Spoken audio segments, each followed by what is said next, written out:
Kansubire muli bulungi mu mwenna abali ku channel yaffe eyitibwa Kyayiti. Uganda eguddemu ekitalo. Sheeka waffe Sheikh Muzaata afudde. Sheikh Muzaata afudde.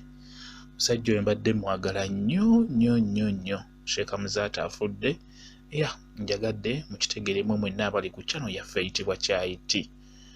Njagadde mukitegeere. Sheikh Muzaata afudde.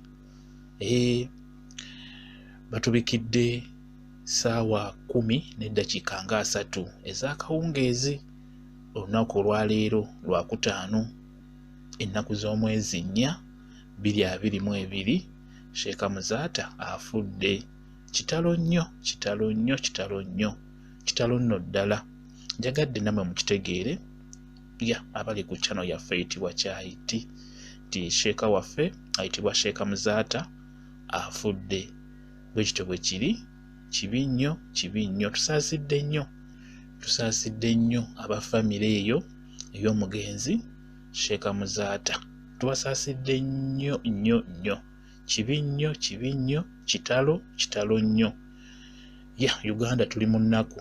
Bantu bangi omusajja obadde bamwagala.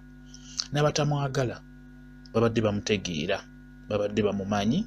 N'olwekyo Sheikh Muzaata atulumye nnyo naye nga Katonda bw'atyo bw'asazeewo Sheikh Muzaata amututte. Kibi nnyo, kitalo nnyo.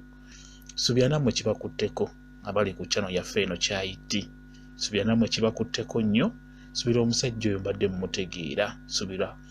Subira Sheikh Muzaata mubadde mumutegeera. Subira mubadde mumuwulira. Sheikh Muzaata atuvudde ku maaso. Kitalo nnyo. Mukama Katonda amututte. Mukama Katonda amusonyiwe ebyamusobako. Kyekyo kye nnyinza okugamba. Mukama Katonda amusonyiwe ebyo ebyamusobako. Kyekyo kye nnyinza okugamba. Kibi nnyo, kitalo nnyo, bwe kityo bwe kiri.